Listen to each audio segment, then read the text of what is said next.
आदिम तीर्थंकर प्रभु आदिनाथ मुनिनाथ, आदि व्याधि अगमग मिटे तुम पद में मम मान। चरण शरण है आपके तारण तरण जियाज, भवदधि तट तट ले चलो करुणा कर जिन राज। बोलिए आदिम तीर्थंकर आदिनाथ भगवान की, अक्षय तृतीया महापर्व की, नैनागिरी के मूलनायक 1008 श्री चिंतामणि पारसनाथ भगवान की, यहाँ के मूलनायक 1008 श्री बाहुबली भगवान की। अक्षय तृतीया, तृतीया तो हर पखवाड़े में आती है, हर 15 दिन में एक तृतीया आती है, लेकिन हर तृतीया अक्षय नहीं होती। केवल मात्र आज ही की तिथि ऐसी है जो अक्षय कहलाती है और उसे अक्षय तृतीया कहा जा सकता है।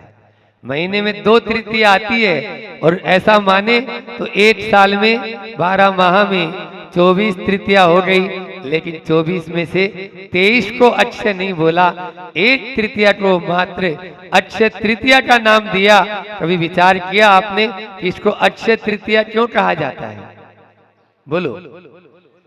क्योंकि आज वो दिन है जिस दिन दिया हुआ दान हमेशा हमेशा के लिए क्षय को प्राप्त नहीं, अक्षय को प्राप्त हो जाता है। बंधुओं, धर्म तीर्थ की प्रवृत्ति बाद में हुई, पहले दान तीर्थ की प्रवृत्ति हुई। क्या बोल रहे हैं?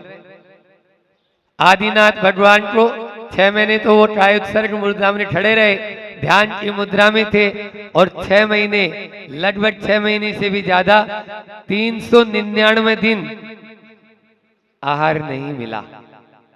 अंतराय कर्म का तीव्र उदय, भले ही तीर्थंकर प्रकृति रही आओ, कोई मतलब नहीं।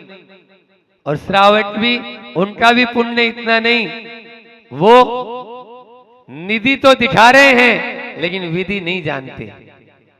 रत्न तो चढ़ा रहे हैं यहाँ पे लाके, लेकिन विधि मालूम नहीं है कि विधि क्या है, नवदा भक्ति मालूम नहीं है। वो तो आज के दिन पूर्व संध्या में राजा श्रेयांश को पूर्व भव के संस्कार, दान दिए हुए संस्कार क्या होते हैं, ये आदि युग के आदि में हमें राजा श्रेयांश ने बता दिया कि किस प्रकार से 10 भव पूर्व श्रीमती की पर्याय में उसने दान दिया था, और वो दान 10 भव बाद में उसको काम आया कि किस प्रकार से हम मुनिराज का आहार करा सकते हैं। चक्रवर्ती का चक्रवर्ती पना धरा रह गया, मरुदेवी देखती रह गई। आचार्य श्री जी जब व्याख्या करते हैं पंच कल्याणक में, केवल ज्ञान कल्याणक के पूर्व पीठिका के रूप में जब आहार के लिए तीर्थंकर प्रभु निकलते हैं, जब पूरी कमेंट्री उनके मुख से सुनते हैं, कई पंच कल्याणक उनके सानिध्य में जो हुए हैं, उसमें वो कहते हैं कि अच्छे से सौधर्म इंद्र जैसे भी हो तो दे ही नहीं सकता था, लेकिन उसको भी ये नहीं आया। तीर्थ क्षाई क्षम्य दृष्टि है, और इधर ब्राह्मी सुंदरी, बोलो पुत्रियां, जिन्होंने व्रत अंगीकार किया, लेकिन सबके मन में किसी के नहीं आया कि कैसे इनके आहार हो पाएंगे। और आज अक्षय तृतीया के दिन राजा श्रेयांश कहां पर अयोध्या और कहां पर हस्तिनापुर चले गए। हस्तिनापुर तक वे पैदल पैदल, गाड़ी में नहीं। हाँ, हम तो 2 किलोमीटर चले जाते हैं तो लोग बोलते हैं महाराज जी इतना दूर दूर क्यों जाते हो? अरे आदिनाथ भगवान को देखो, वो तो कहाँ चले गए आहार लेने के लिए, हम क्यों नहीं जा सकते? क्षेत्र के बाहर जाते ही हाथ पांव फूल जाते हैं। बंधुओं, आहार या दान आपका धर्म है, कोई व्यवस्था नहीं है। ध्यान दे लेना, ये व्यवस्था नहीं है। आप व्यवस्था समझ लेते हो। 3 तरह के पात्र होते हैं, अब दान की बात आ रही है तो बोलेंगे ही, है ना। 3 तरह के पात्र होते हैं। पात्र की सूचना मिलने के पूर्व ही दान का भाव आ जाना, ये क्या है? हमारे नगर में पात्र आने वाले हैं, वो तैयारी करना शुरू कर देते हैं, ये उत्तम पात्र है। पात्र को आता देखकर दान देने की भावना, ये मध्यम पात्र में आओगे। और दूसरे को दान देकर देखकर अपने भाव बनाना, ये जघन्य पात्र है। इसलिए हम कौन से पात्र में हैं ये आप स्वयं देखें, अपने को स्वयं को जाने। 4 प्रकार का दान बताया गया है शास्त्रों में, आहार दान, अभय दान और शास्त्र दान और उपकरण दान, ठीक है ना। तो ये 4 प्रकार का दान है, ये दान हम देते हैं। औसत दान भी आता है, औसत दान है। तो यहाँ पर अभय दान को अपन जो है गौण करके उसको आश्रय दान भी बोलते हैं। तो 4 अलग अलग भेदों में दिया है, आहार, औसत, अभय, आहारा, ऐसे पूजा में भी पढ़ते हैं। तो वहां पर भी अपन 4 प्रकार के दानों में सबसे पहला दान आहार दान ही क्यों रखा। अभी मैंने आपको बताया था कि राजा श्रेयांश ने आज के दिन दान तीर्थ की प्रवृत्ति की। तीर्थ वो कहलाता है जो स्वयं तैरे और दूसरों को भी तार दे, पार उतार दे, ऐसे तीर्थ की प्रवृत्ति हुई। वहां पर पद्मनंदी पंचविंशतिका में आता है, आप मुनि महाराज की अंजलि में रोटी का ग्रास नहीं दे रहे हैं, रत्नत्रय का दान दे रहे हैं। ये पद्मनंदी पंचविंशतिका में लिखा हुआ है कि वो आहार दान नहीं, आहार के द्वारा अपने रत्नत्रय का निर्दोष पालन करेंगे, वो दान आप दे रहे हैं। केवल ज्ञान में जो सहायक होगा, कोई वो उनको तो कोई इतनी संज्ञा भी नहीं थी। मान लीजिए तीर्थंकर जो है वो तो उनको तो वो तो वर्धमान चारित्री है, लेकिन ये भी श्रावकों को बताना था कि नहीं, आने वाले साधुओं की चर्या किस प्रकार होगी, ये सब कुछ तीर्थंकरों को बताना अनिवार्य होता है। इसलिए वो केवल ज्ञान के बाद में मौन रहते हैं, आपके दीक्षा के बाद में मौन रहते हैं, और आहार लेने के बाद में ऐसा आहार जो केवल ज्ञान करा दे, बोलो केवल ज्ञान में सहायक हो जाए, ऐसा आहार आज इक्षु रस से हुई पारना, आठा तीज महान, जय जय आदिनाथ भगवान, जय जय आदिनाथ भगवान, ऐसा प्रातः काल से आप लोग भजन में गा रहे हैं। लेकिन वो तब ही सार्थक हो सकता है जब हम दान का स्वरूप समझे। आचार्य उमा स्वामी महाराज ने भी कहा है, अनुग्रहार्थम स्वस्याति सर्गो दानम। दान जो है अपने और सामने वाला जो पात्र है उन दोनों के अनुग्रह के लिए दिया जाता है, दूसरे से उधार लेके दान नहीं दिया जाता, अपनी वस्तु का दान दिया जाता है। जितनी कुवत है, सट्टी को छिपाना नहीं है और सट्टी को छपाना भी नहीं है। हाँ, छिपाना भी नहीं है और छपाना भी नहीं है। बाहर भी मत दो, कई बार ऐसा होता है कि दूसरों की होड़ा होड़ी में आके दान देते हैं, वह भी सही नहीं माना गया है। और अपने पास में है उसको भी देख नहीं रहे। अभी भैया जी बोल रहे थे, है ना, यहाँ पर भी हम लोग जब आए दोनों, तो जो जीर्ण शिखर देख के और काले काले शिखर देख के, क्षेत्र में अंदर में तो प्रतिमा इतनी प्राचीन और अतिशयकारी और काम भी अच्छा हो गया है मार्बल आदि का, लेकिन बाहर से जो दशा देखी तो देखा नहीं गया। बड़े महाराज जी का भी भाव हुआ, हमारा भी, और उन शिखरों का जीर्णोद्धार का भाव हुआ। अभी आप भैया जी से सुन ही रहे थे। आप लोगों के भी विचार बनने ही चाहिए। राशि महत्वपूर्ण नहीं है, आज का दिन महत्वपूर्ण है। आज के दिन जिसने दे दिया वो अक्षय बना लेगा। इसलिए निश्चित रूप से लोग तो खोज कर देते हैं। इसलिए कई बार ऐसा भी देखने को मिलता है कि कहीं कहीं पर लोग 1000 किलोमीटर, 500 किलोमीटर, 200 किलोमीटर से चलकर आकर दान देते हैं, और कहीं पर सामने पात्र उपलब्ध है तो भी नहीं दे पाते हैं। तीव्र कर्म का उदय समझिए बंधुओं। इसलिए सामने यदि पात्र हैं तो उनके लिए आज से आप ये नियम बना लें।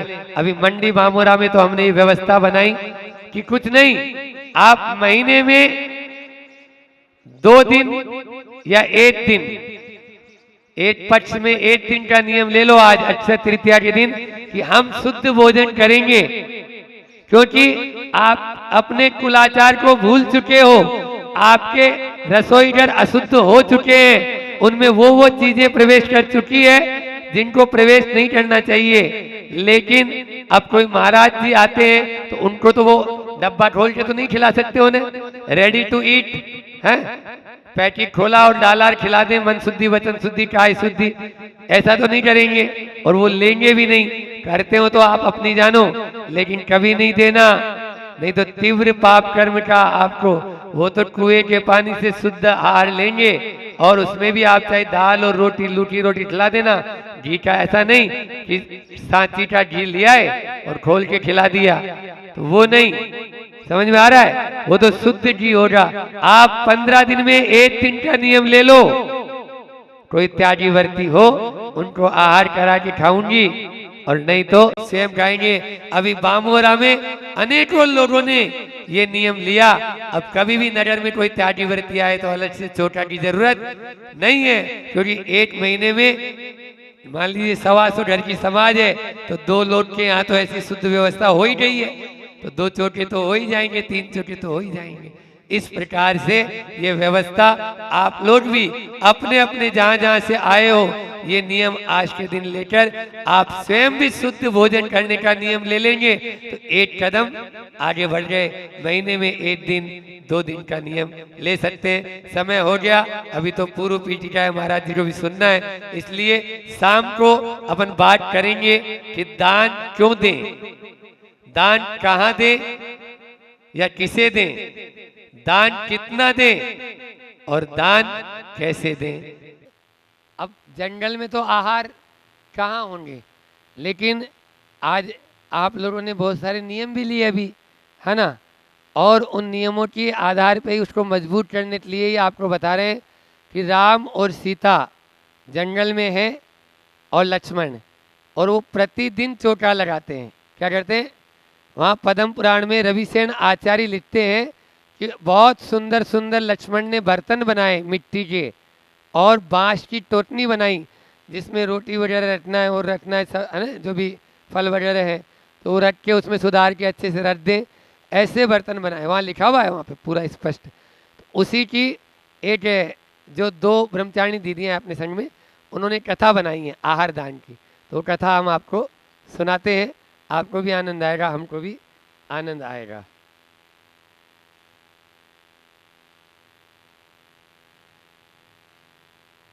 राम सिया संग लक्ष्मण की हम गाथा गाते हैं, हम कथा सुनाते हैं, दंडक वन में आहार दान की कथा सुनाते हैं, हम कथा सुनाते हैं। ये सील गुणों की खान रघुकुल वंशी श्री राम है, सील गुणों की खान रघुवंशी कुलवंशी श्री राम। संगपति संग मंत्री ने ऐसा षड्यंत्र रचा। आप लोगों ने देखा होगा जब राजा बलि की, जब उस समय वो हुई थी अपने होली, क्या बोलते हैं इसको, रक्षाबंधन, तो रक्षाबंधन में 700 मुनिराजों पर उपसर्ग हुआ था, पता है ना, उनको बंदी करके बना दिया था। उस समय घटना ये कि संगपति संग मंत्री ने ऐसा षड्यंत्र रचा, छद्म वेश धारण करके जिन लिंग को दोष किया, दिल दहल जाए क्रोधित हो राजा ने यूं वचन कहे, घानी में पिलवा दो सबको जितने मुनिराज रहे, जितने मुनिराज रहे। उस 5 शतक मुनिराजों ये उपसर्ग आया था, उस कठिन घड़ी में भी उनने ना धीरज गंवाया था, ना धीरज गंवाया था। धीर वीर बन नाम को सो गाथा गाते हैं। उन 500 मुनिराजों को घानी में पिलवा दिया तो भी वो उपतट नहीं किए और हंसते हंसते अपने प्राण न्योछावर कर दिए, उपसर्ग हुआ था उस समय। तो धीर वीर बनना हमको सो गाथा गाते हैं, हम गाथा गाते हैं, श्री पद्म पुराण की महिमा अनुपम शीस नवाते हैं, हम शीस नवाते हैं। वे शील गुणों की खान रघुकुल वंशी श्री राम है, शील गुणों की खान रघुकुल वंशी श्री राम। जो ही नगरी की और यहाँ आते मुनिवर दिखे, राही बोले मत जाओ यहाँ नहीं प्राण रहे। जब दंडक वन की ओर भगवान श्री राम का बिहार हुआ, मतलब जो वो ग्रस्त अवस्था में थे, तो लोगों ने कहा उस वन की तरफ मत जाओ, यदि उधर जाओगे तो वहाँ पर आपको कुछ भी खाने को नहीं मिलेगा, क्योंकि वहाँ के राजा ने पूरे वन को जलाकर राख कर दिया है। अब वहाँ पर आपको आहार पानी कैसे मिलेगा, और आप वहाँ जा रहे हो। तो बोले नहीं, मिल जाएगा। तब ये बोलते हैं कि जो ही नगरी की और यहाँ आते मुनिवर दिखे, राही बोले मत जाओ वहाँ नहीं प्राण रहे। रीते सुन दुखी हुए मुनि मुझसे अग्नि पुंज निकला था, उस हरी भरी नगरी को जिसने वन में बदला था, उस वन में बदला था। है चौथे काल की घटना सांची यहाँ सुनाते हैं, हम तुम्हें सुनाते हैं। दंडक वन में आरदान की गाथा गाते हैं, हम कथा सुनाते हैं। ये शील गुणों की खान रघुकुल वंशी श्री राम है, शील गुणों की खान रघुकुल वंशी श्री राम। राम सिया ने भक्ति से मुनि द्वय को पढ़ गाया। अब वो जो दो मुनिराज थे, नमी और विनमी, उनको भक्ति पूर्वक पढ़ गाया। इसके ऊपर भी कथा आचार्य श्री जी के शब्दों में हम सुना देते हैं आपको कि एक बार सीता और राम और लक्ष्मण ने चौका लगाया। राम और लक्ष्मण चौके में खड़े हो गए। राम और सीता बाहर जाके उनको जो है वहाँ पर परिधान के लिए खड़े हो गए कलश लेके। अब सीता के मन में व्याकुलता आने लगी, हो ही जाता है स्त्रियों को थोड़ा सा जल्दी से। तो बोले हे स्वामी, यहाँ इस अरण्य दंडक वन जहाँ पूरी चारों ओर तब सूखा है, यहाँ कौन आएगा। तब वो बोलते परली जैसे अपन आए वैसे वो भी आएंगे। इतना बोला ही था भगवान श्री राम ने, और ऊपर आकाश से चारण रिद्धिधारी मुनि महाराज, नमी और विनमी मुनि महाराज उतरते हुए नजर आए। तो बस सीधे बोलते हैं वो, हे स्वामी नमोस्तु नमोस्तु, और उन दोनों के सामने जाके खड़े हो जाते हैं। भक्ति पूर्वक वो परिधान किया। तो वही यहाँ पर इन छंदों में लिखा है, वहाँ पद्म पुराण में आता है कि राम सिया ने भक्ति से मुनि द्वय को पढ़ गाया। वो भी दो थे परिधान वाले भी, और महाराज भी जोड़े के साथ में थे। सुन रही है रुचि। हाँ, तो राम सिया ने मुनि द्वय से भक्ति से मुनि द्वय को पढ़ गाया। दंडक वन के राजा पक्षी को बाद पुनः आया, पक्षी को याद पुनः आया। आंखों से अश्रुधार भई गलती का बोध हुआ, आंखों से अश्रुधार भई गलती का बोध हुआ। गंधोदक में जा लिपटावे आत्म का शोध हुआ, आत्म का शोध हुआ। पाप कालिमा धुली गिद्ध की स्वर्णिम देह हुई। जटायु पक्षी था ने, वो लौटता है उसमें दंडक वन में, वहाँ मिलता है ये जटायु, वहीं से उनका दीवाना हो जाता है भगवान श्री राम का। तो जैसे ही उन मुनि महाराज के जो गंधोदक था बाहर में, जैसे वो पहले पाँव धोते हैं फिर चौके में जाते हैं, तो पाँव जैसे ही धोए उन्होंने बाहर में, तो बोला अब मैं तो अंदर जा नहीं पाऊंगा, कम से कम इस गंधोदक को ही मैं अपने सिर पर लगा लूँ। ऐसी भावना के साथ उसने गंधोदक लगाया। तो पाप कालिमा धुली शोध की स्वर्णिम दे गिद्ध की स्वर्णिम देह हुई। है धन्य दाता धन्य पात्र से गूंजी सारी मही, मही यानी धरती। है धन्य दाता धन्य पात्र से गूंजी सारी मही। आहार दान की महिमा का गुणगान गाते हैं। श्री पद्म पुराण की महिमा अनुपम शीस नवाते हैं। हम गाता गाते हैं थे शील गुणों की खान रघुकुल वंशी श्री राम। थे शील गुणों की खान रघुकुल वंशी श्री राम। श्रावण के व्रत ले पक्षी ने जीवन को धन्य किया। अब देखो आज आप लोगों ने जैसे व्रत लिया है अभी, वैसे ही उस पक्षी ने 5वां गुण स्थान कर लिया कि अब मैं कोई भी हरी वनस्पति नहीं खाऊंगा, अब मुझे सूखे पत्ते और सूखी लकड़ी या सूखे तिनके मिल जाएंगे, उसी से मैं अपना पेट भर लूंगा। श्रावण के व्रत ले पक्षी ने जीवन को धन्य किया। जटायु ने निसल्य व्रतों का पालन हो हमारा भी बोले जिया। हमारा भी बोले जिया।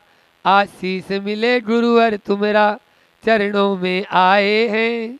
आप लोग सभी भक्ति भारे होंगे कि आशीष मिले गुरुवर तुम्हारा चरणों में आए हैं। हो क्षमा धैर्य जीवन में मंगल भाव इलाए हैं। मंगल भाव इलाए हैं। शुभ घड़ी प्राप्त हो हमको मुनिवर तुम्हें बुलाते हैं। हम तुम्हें बुलाते हैं।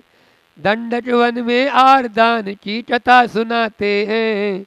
हम कथा सुनाते हैं। थे शील गुणों की खान रघुकुल वंशी श्री राम। थे शील गुणों की खान रघुकुल वंशी श्री राम। थे शील गुणों की खान रघुकुल वंशी श्री राम। बोलिए आचार्य गुरुवर विद्यासागर जी महाराज। इन 4 बातों पर फिर बात करेंगे, अभी तो इतना ही रखते हैं आफ्टर द ब्रेक। बोलिए अहिंसा परमो धर्म की आचार्य गुरुवर विद्यासागर जी महामुनिराज। अर्हन्ताणम्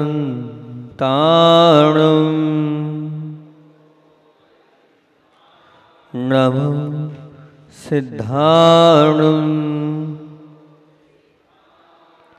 नमो आयर्याणम्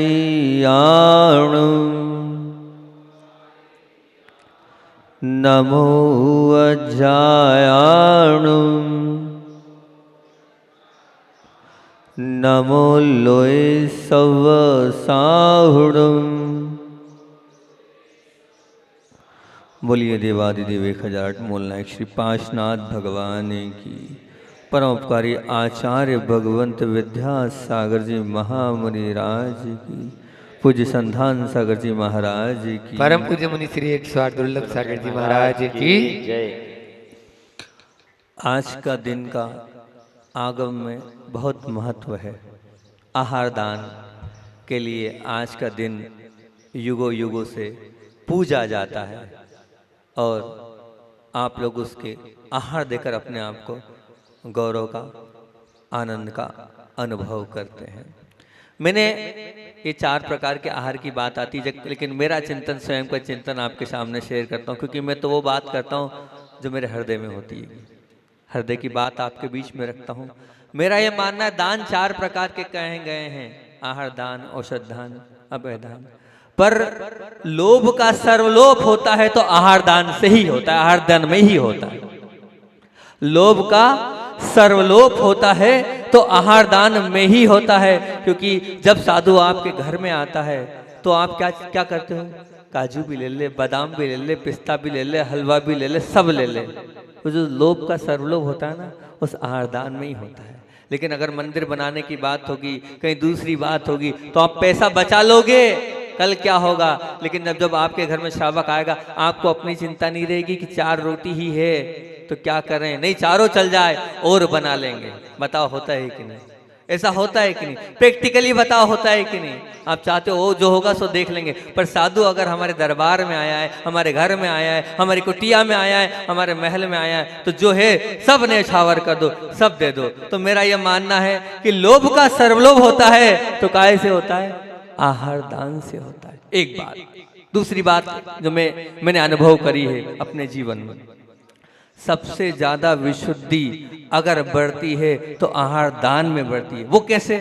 मैंने किया, जैसे मान लीजिए साधु के अंतराय हुए, 3 अंतराय हुए या 4 अंतराय, 5 अंतराय हुए, या मान लीजिए अस्वस्थ है, जब मैं आहार कराने जाता था तो मैं अपनी बताता हूँ, अपनी ही बताऊंगा भैया जो मैंने अनुभव किया है। तो मैं ये मानता था कि वो जो 4 अंतराय में साधु के आहार कराने गया तो इतनी एकाग्रता से आहार कराता था, एक एक चीज देख देख के जानी चाहिए। थोड़ा बहुत भी किसी प्रकार का मतलब वहाँ पर गलती हमारे माध्यम से हुई तो साधु को अंतराय हो जाएगा। इतनी एकाग्रता मेरी सामयिक मेरी बनती थी जितनी उस वक्त आहार दान में बनती थी। अगर कोई साधु अस्वस्थ, कोई औषधि छूट नहीं जाए, कुछ उल्टी सीधी चीज चल नहीं जाए, पूरी ध्यान पूरी एकाग्रता, तो मैं मानता हूँ जितनी एकाग्रता और जितनी विशुद्धि आहार दान में होती है उतनी कहीं नहीं होती। और तीसरी बात मैं ये मानता हूँ बहुत सारे कार्य होते हैं, लेकिन आप आगम को उठा के देखना पंच आश्चर्य कहाँ होते हैं? तो बोले पंच आश्चर्य कहाँ होते हैं? बोले आहार दान के समय होते हैं पंच आश्चर्य। पंच आश्चर्य जैसी चीज कब हो रही है? आहार दान के बाद। बोला आहार दान का महत्व है। आप उठा के देख लो आगम को, वो छोटे से बालक को उसके पंच आश्चर्य हुआ था, जिसने दान तीर्थ में मात्र, ये मत मानना कि आज श्रेयांश है तो राजा श्रेयांश नहीं, वो छोटा सा बालक भी दान में प्रसिद्ध। बताओ कौन सा है वो छोटा सा बालक? है किसी को याद वो छोटा सा बालक? अकृत पुण्य की कथा, उसने भी आहार दान के माध्यम से अपने आप का कल्याण किया था। और रानी चंदना ने भी आहार दान के माध्यम से ही अपने आप को गौरवान्वित महसूस किया था और अपना दान दिया था। आज अक्षय तृतीया है, आहार दान के लिए ही प्रसिद्ध है। और मैं तो मानता हूँ जिस घर में साधु के चरण नहीं पड़ते हैं वो तो होटल है। होटल इसलिए आ रहे हैं और जा रहे हैं, जिस घर में साधु के चरण पड़ते हैं वही सच्चा घर है, जिसमें उसका और आहार दान देने से सबका कल्याण होता चले आता है। और कहें तो सबसे बड़ी बात यह है, आचार्य उमा स्वामी महाराज ने वो हजारों वर्ष पूर्व तत्वार्थ सूत्र ग्रंथ लिखा है। उस तत्वार्थ सूत्र ग्रंथ में सब कर्मों के कारण बताए हैं। तो सातावेदनी कर्म का कारण क्या बताया है पता है आपको? क्या है? उसमें भी उन्होंने उल्लेख कर दिया, भूत वृत्त्यनुकंपा दान। क्या है? बोले वृत्तियों को दान करने से सातावेदनी कर्म का आश्रय होता है।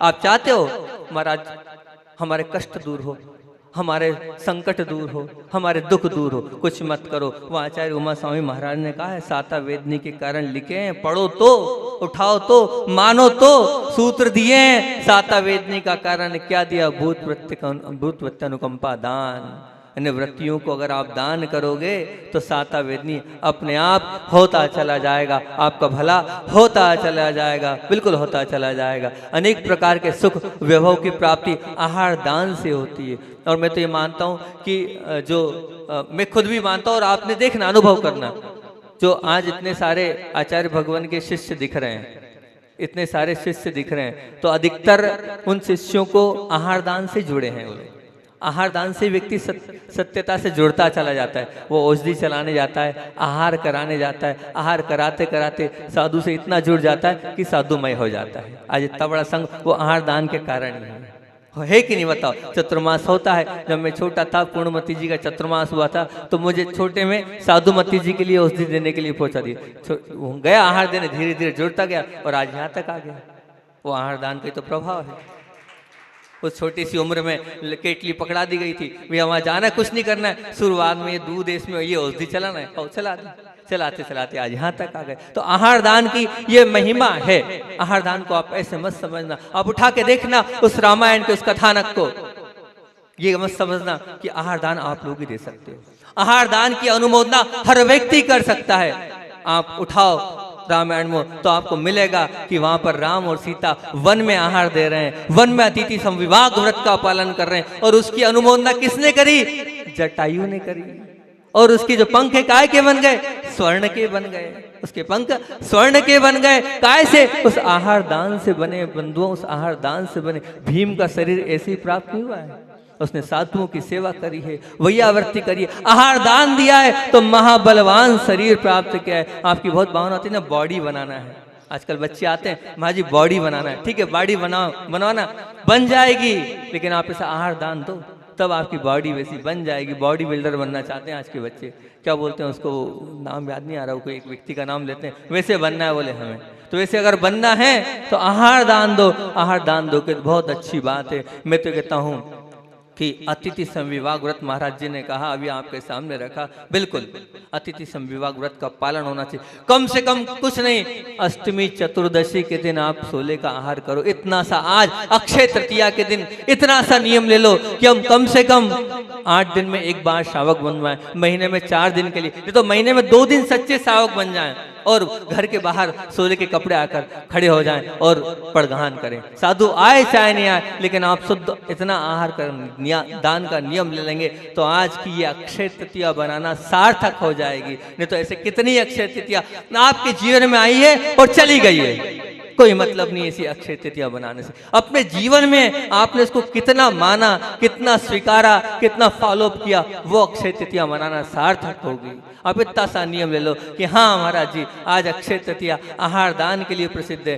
तो 15 दिन में एक बार हम शुद्ध आहार करेंगे और घर के बाहर पड़गान करेंगे। मैंने तो इतने साल में जिनको पीछे दिए उनको पहले सब नियम गौण, मेरा एक ही नियम होता है, अष्टमी चतुर्दशी को शुद्धि का आहार करना है और पड़गान करना है। शर्म आती है तो छत पे जाके कर लेना। आपको लगता है साधु नहीं हम बाहर जाके कैसे करें, छत में कर लेना। और शर्म आती है तो कमरे में कर लेना, बाहर अपने उसमें कर लेना, दलहन में कर लेना। अगर कैसे लोग क्या कहेंगे, सब नहीं भैया, यही तो पुण्य कमाने का, यही भावनाओं से सब कुछ होगा। आप भावनाएं भाओगे तब साक्षात आचार्य भगवान भी आपके घर में आ जाएंगे। पर ऐसी भावना तो बनाओ तब आएंगे, बिना भावना के कुछ नहीं होता। भाव, क्योंकि हमारा धर्म भावना प्रधान है। इस बात को ध्यान रखना कि आहार दान क्या है, तो लोभ का सर्वलोभ किससे होता है, आहार दान से ही होता है। आहार दान के लिए एक छोटी सी बात याद आई, कथानक हैगा, किसका कथानक हैगा, अगर आपको याद होगा, सुना भी होगा, फिर भी सुना देता हूँ। महाभारत का वो कथानक कि आहार दान कैसा होता है। सुनो, आहार दान कैसा होता है, एक आदर्श दान कैसा होता है, तो उसकी बात आपके सामने रखता हूँ। युद्ध में जब युधिष्ठिर विजयी हुआ, तो अब युद्ध में विजय हुआ तो उसने बोला इतना भारी युद्ध किया है, तो उसने एक बहुत बड़ा यज्ञ कराया और यज्ञ कराने के बाद सबको भोजन के लिए बुलाया, सबको बुलाया। जैसे आप लोग बुलाते हैं ना शादी ब्याह के बाद, पंगत कराते हैं, पूरे गांव को जिमाते हैं, सबको कराते हैं। तो उस युधिष्ठिर ने भी यज्ञ कराने के बाद सबको भोजन को बुलाया। बिल्कुल पाओ पानी, क्या बोलते, पूरे घर को बुलाते तो चूली पाउन, क्या चूल का नहीं होता, हाँ ऐसे ऐसे सबको बुलाया। ठीक है, सब भोजन कर रहे थे, सब लोग भोजन कर करके उठ के जा रहे थे, परंतु क्या हुआ, एक गिलहरी थी। वो जो गिलहरी है वो भोजन करते हुए वहां पर आई और बार बार लौट रही थी। लोग भोजन करके जाते थे और वो गिलहरी लौटती थी, भोजन करते थे। युधिष्ठिर 2-3 बार उस दृश्य को देखा तो उसने विचार किया कि ये बार बार क्यों हो रहा है ऐसा। वो गिलहरी आती है, लौटती है और चले जाती है। तो आखिर उससे रहा नहीं गया, उसने पूछ ही लिया क्यों, क्या बात है। तब उस गिलहरी ने बोला, ध्यान से सुनना, क्योंकि सत्य और श्रद्धा और निर्भिमान पूर्वक दिया हुआ आहार दान सत्र पात्र का दानी, स्व का और पर का सबका हितकारी होता है। तो गिलहरी बोलती है, बोले एक बार की बात है कि एक गरीब ब्राह्मण अपने परिवार के साथ भूखा था, 3 दिन से भूखा था। बड़ी मुश्किल से मजदूरी कर कर अन्न इकट्ठा कर कर उन्होंने भोजन बनाया। 8 रोटी हिस्से में बनी, 8 ने बांट ली। 2 रोटी स्वयं ने, 2 अपनी पत्नी ने और 2 रोटी बच्चे बहू को दे दी। वो 8 रोटी थी। उसी बीच हुआ ये, एक गरीब व्यक्ति आया जो भूखा था, वो 7 दिन से भूखा था। उसने वहां पर भीख मांगी अपने लिए कि मुझे कुछ मिल जाए। तो पहले, सबसे पहले जो घर के बड़े सदस्य थे उनने 2 रोटी दे दी। 7 दिन से जो भूखा है उसको 2 रोटी में पेट तो भरना नहीं है। तो उसने उनकी धर्मपत्नी की तरफ देखा तो उसने कहा, जब मेरे पति भूखे रह सकते तो मुझे क्या बात है। उसने भी 2 रोटी दे दी। बाकी अब बचे कौन, बेटे बहू। तो बेटे ने कहा, जब मेरे वृद्ध माता पिता भूखे रह सकते तो मुझे भी क्या तकलीफ है। उन्होंने भी दे दी। अब जो छोटी सी नई बहू थी, उसे लगा कि जब सब भूखे हैं और इनके साथ रह के अगर मैं नहीं भूखी रह पाई तो क्या हुआ। उसने मांगी नहीं थी वृद्ध ने रोटी, 6 रोटी में काम हो गया। बोले 2 रोटी भी तुम ले जाओ, ये 2 रोटी भी तुम ले जाओ। वो 8 रोटी दी। और उसी बीच मेरा वहां से निकलना हुआ। वो जो परिवार था 3 दिन से तो भूखा था ही, और आगे भी 4 दिन और भूखा रहना पड़ा। गरीब परिवार था। मैं जब वहां से निकली तो झूठन में मेरा शरीर टच हो गया, तो मेरा आधा शरीर स्वर्ण का हो गया, आधा शरीर स्वर्ण का हो गया। तो अब मुझे बड़ा विकल्प रहता था कि मेरा आधा शरीर तो कैसा है, सोने का है और आधा जो है सोने का नहीं है। तो मैं ये चाहती थी कि मेरा पूर्ण स्वर्णमय हो, तो मैं चाहती थी कि कहीं ऐसा झूठन हो तो उस झूठन में मैं अपने शरीर को मैं लिपटाऊंगी, तो आधा जो शरीर है बचा हुआ वह भी स्वर्ण का हो जाए, ताकि एक जैसे मैं हो जाऊं। इस भाव से यहाँ आती हूँ। आपने हजारों लोगों को भोजन कराया है और उस भोजन के उस झूठन में मैं भी क्या वहाँ लेट रही थी, लोटपोट हो रही थी, परंतु फिर भी मेरा ये शरीर क्या है, स्वर्णमय नहीं हुआ। तो बंधुओं ध्यान रखना, वो युधिष्ठिर ने मान के लिए भोजन कराया था, सबको काय के लिए कराया था, मान के लिए कराया था कि मैं युद्ध में विजय हुआ हूं, उसकी खुशी में भोजन कराया था। उनने तो भूखे रेके भोजन कराया था, वहां अभिमान था। इसीलिए कहते हैं सत्य और श्रद्धा से और निर्भिमान पूर्वक दिया गया जो दान, सत पात्र को दान है, वही स्व पर का हितकारी होता है। हमने भी अनुभव किया है, हम कहीं कहीं पर जाते हैं तो कहीं कहीं पात्र की ऐसी भावनाएं होती है, वो ऐसी भावनाओं से आहार कराता है कि उसके आहार दान के माध्यम से वहाँ आते हैं तो सामयिक में ऐसा मन लगता है उठने के भाव नहीं होते हैं, उठने के भाव नहीं होते, तो लगता है क्या हुआ, तो लगता है कि शायद वो सत्पात्र था, और सत्रपात के उस आहार दान का, उस अन्न का प्रभाव है कि हमारे अंदर उठने के भाव नहीं हो रहे हैं, बोलने के भाव नहीं हो रहे हैं, अंतरंग में उतरते चले जा रहे हैं कि भाव होते हैं सत्पात्र के। क्यों? क्योंकि उसने किससे दिया है, श्रद्धा के साथ दिया है, निर्भिमान पूर्वक दिया है और सच्चा आहार दान कराया है, तो निश्चित तौर से उसका प्रभाव तो आपके लिए पड़ेगा ही पड़ेगा। समय अपना हो रहा है, अपनी बात को यहीं विराम देते हुए